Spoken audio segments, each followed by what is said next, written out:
황성신문을 창간한 언론선구자. 다음에 서기 1896년 정월 우리나라 근대화 역사상 특기할 만한 두 가지 사실은 양력 시행과 단발령 선포였던 것이다. 이것 때문에 보수적 관념과 투쟁이 극심함에까지 이런 일도 있거니와 특히 강원도 지방에서는 완고하게도 반항운동이 일어나 민심이 흉흉했었는데 그건 역시 선생의 인격과 구변이라야 민심을 평온시키겠다 하여 특히 선유사로 임명을 받아 춘천과 홍천 지방에서 많은 효과를 거두었던 것이다.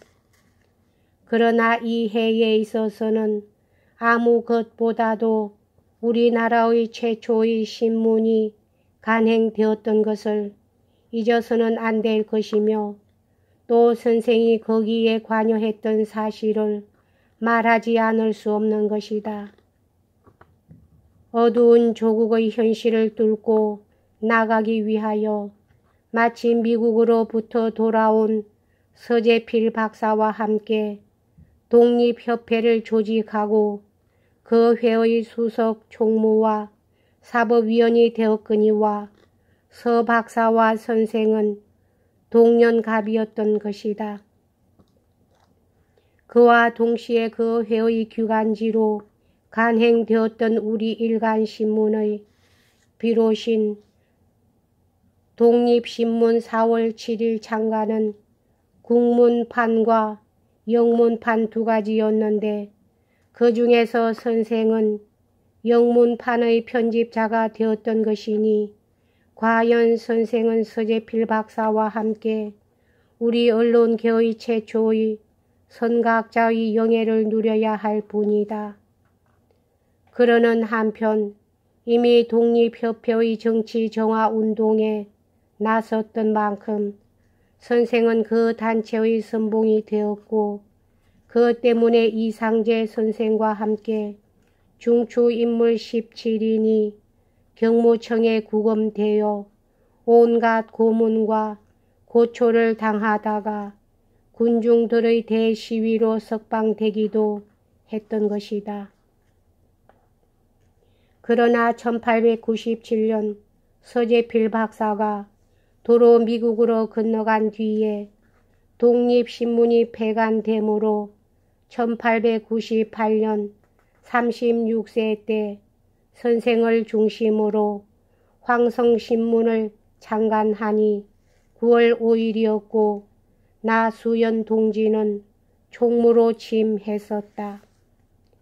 이 황성신문은 처음에 한성 중서 정청방 황토마루 제23통 7호 전우선 청청사에 있었다가 4년 뒤 1902년 40세 때에 그 집이 기념비터로 들어가기 때문에 다시 남서 회현방 대공동 제2공내 제27통 10호 전 홍살문 안에 있는 어떤 민가를 빌어 이사했었다.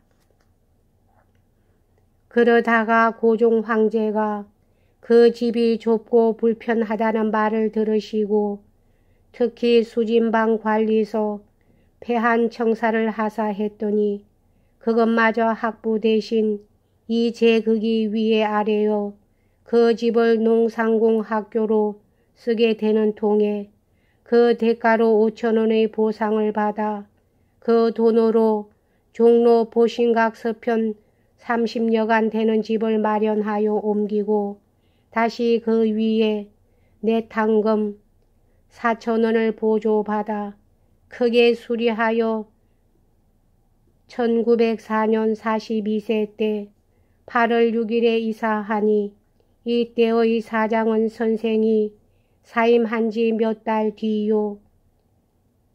이암장 지연 선생이 후임으로 책임을 진 것이었다.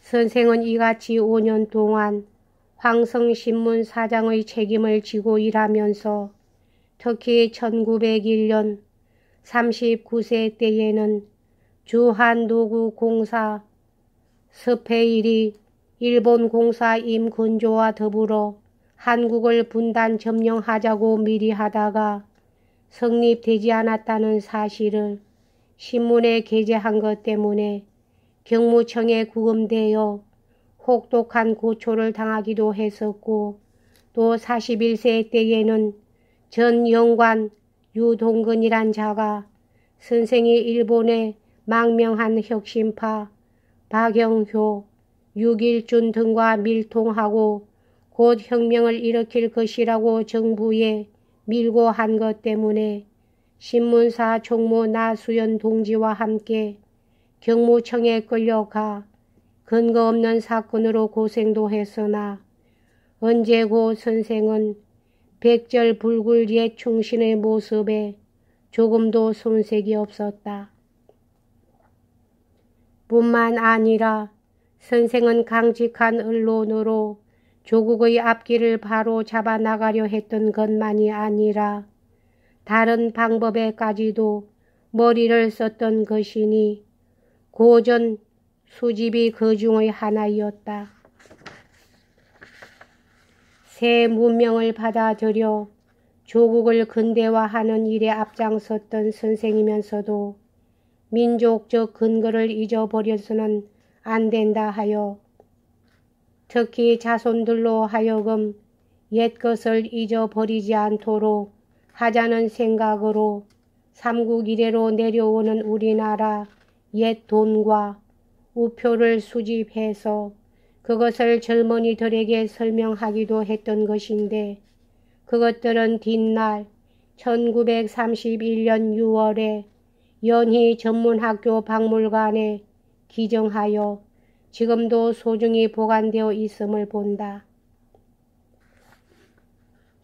새 교육의 방향으로 선생은 42세로서 언론계를 떠나 43세 을사년에 또다시 경북 성주 목사가 되었으나 대구 관찰사 일진회원 이근택과 사상 충돌로 사임하고 다음 해 44세 때에는 강원도 양양군수로 나가니 그것은 실로 관계에 몸을 다시 던지려 함이 아니라 교육의 방편을 얻고자 함이었다. 그러기 때문에 고을 행정은 둘째 문제로 두고 오히려 지방 유지들의 기부금을 모아 현산 학교를 설립했었다. 그랬으나 목매한 지방 인심이라 학생을 지원하는 자가 없었으므로 선생은 관력을 이용하여 강제로 수백 명을 모집하여 7월 20일에 개학하고 친히 교편을 들었던 것이다. 그리고 양양고을에서는 특히 도촌면에 30리나 뻗친 국유지의 모래땅이 있었는데 거기에 해송을 옮겨 심어 울창한 송림을 이룸으로써 국토 녹화 운동의 시범을 보이기도 했었다. 설악산 돌을 날라 독립기초 다져놓고 청초호 맑은 물을 제 너머로 실어 넘겨 민주의 자유강산을 이뤄놓고 보리라. 이것은 선생이 양양군에 재직하면서 지은 포부의 시조 한 수다. 이것으로서 선생의 조국을 바로 잡아보려는 안타까운 심경을 짐작할 수 있을 것이다. 그러다가 다음해 45세 때에 이미 고을에 배치되어 발언권을 쥐고 있던 일본인 관리와 화협될 리가 없이 부득이 그것마저 내어 던지고 다시 중앙으로 올라와 1908년 46세 6월 25일자로 교육월보 제1호를 간행하니 그로부터 1년 뒤에 재정난으로 자진 폐간되고 말기는 했으나 우리나라 교육 잡지로서는 이것이 효시였던 것이다. 그리고 다음 해 1909년 47세 때에는 바로 합병전년이라 각 지방에서 모두가 일어나 교육으로서 나라를 새로 발전시켜야겠다고 하여 각각 학회를 조직할 적에 기호학회니 서북학회니 교남학회니 하는 것들과 같이 강원도 지방의 근거지가 봄식 강원도 홍천이었던 인연관계로 그 기관의 회장으로 추대되었던 것이다. 여기까지 하겠습니다.